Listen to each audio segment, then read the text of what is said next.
Hai, salam sejahtera. Kami dari kumpulan 4 mendapat tajuk Sistem Pentadbiran Negara.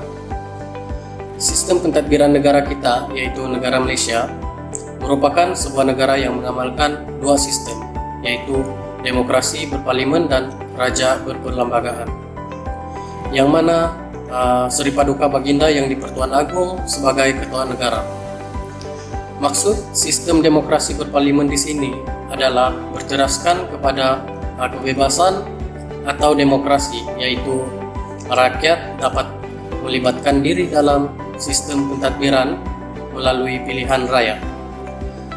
Salah satu syarat dalam sistem demokrasi berparlimen adalah pembagian kuasa dalam sistem pemerintahan, yaitu perundangan, eksekutif, dan kehakiman. Raja berperlembagaan bermaksud raja yang memerintah mengikut kuasa yang diberikan kepadanya, yaitu Seri Paduka Baginda yang di-Pertuan Agong oleh perlembagaan. Yang di-Pertuan Agong mempunyai keutamaan yang melebihi semua orang di Malaysia dan tidak dapat didakwa dalam perbicaraan di mana-mana mahkamah. Yang di-Pertuan Agong dipilih dari kalangan 9 orang raja-raja Melayu oleh Majlis Raja-Raja mengikut aturan yang terkandung dalam jadual ketiga Perlembagaan Malaysia. Kuasa eksekutif adalah terletak pada Yang di-Pertuan Agong. Walau bagaimanapun, Baginda harus bertindak atas nasihat Kabinet atau Perdana Menteri. Yang di-Pertuan Agong merupakan satu daripada 3 komponen parlimen. Baginda boleh memanggil, menangguh dan membubarkan parlimen. Ketua Hakim Negara Mahkamah Agung, Hakim-Hakim Besar Mahkamah Tinggi dan Hakim-Hakim lain Mahkamah Persekutuan dan Mahkamah Tinggi dilantik oleh Yang di-Pertuan Agong yang bertindak mengikut nasihat Perdana Menteri selepas berunding dengan Majlis Raja-Raja. Yang di-Pertuan Agong merupakan pemerintahan tertinggi angkatan bersenjata dan ketua agama Islam bagi negeri yang tidak mempunyai institusi diraja, serta bertanggungjawab memelihara kedudukan istimewa orang Melayu, kaum pribumi Sabah dan Sarawak. Yang di-Pertuan Agong boleh bertindak mengikut budi bicara dalam 3 perkara: melantik Perdana Menteri, menerima atau menolak permintaan pembubaran parlimen, mengadakan mesyuarat Majlis Raja-Raja. Terdapat beberapa larangan yang tidak boleh dibuat oleh Yang di-Pertuan Agong, yaitu melibatkan diri dalam perniagaan, memegang jawatan bergaji, meninggalkan negara selama tempoh 15 hari kecuali atas persetujuan Majlis Raja-Raja, menerima sebarang amonemen dari dalam negara Baginda, menjalankan tugas lain selain sebagai raja di negerinya, ketua agama Islam dan pindahan perlembagaan, serta pelantikan pemangku raja dan jemaah di raja. Konsep pengasingan kuasa, Doctrine of Power.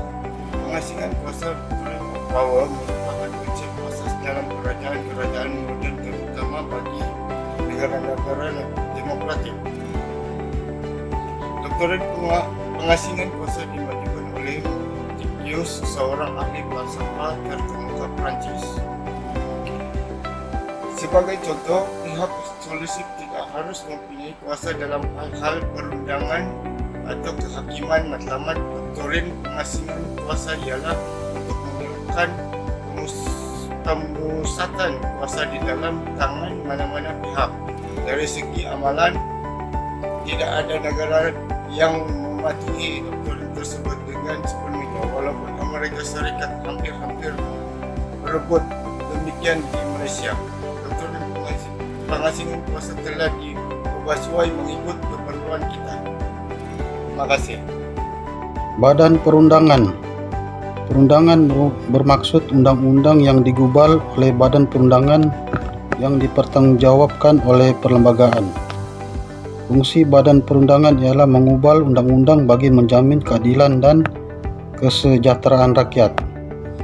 Parlimen merupakan badan perundangan yang bertanggungjawab mengubal undang-undang. Parlimen terdiri daripada Yang di-Pertuan Agong, Dewan Rakyat, dan Dewan Negara. Dewan Negara.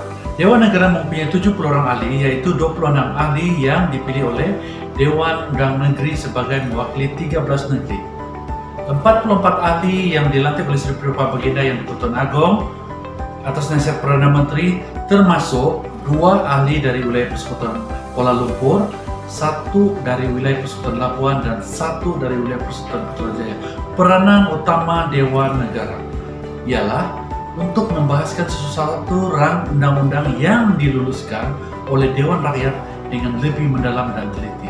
Dewan Rakyat mempunyai 222 ahli, yaitu 165 di Semenanjung, 31 di Sarawak, dan 26 di Sabah termasuk Labuan. Tugas utama Dewan Rakyat ialah untuk membuat undang-undang dengan cara membincang dan meluluskan rang undang-undang. Rang undang-undang yang diluluskan kemudian dikemukakan kelulusan Dewan Negara dan seterusnya untuk diperkenankan oleh Yang di-Pertuan Agong.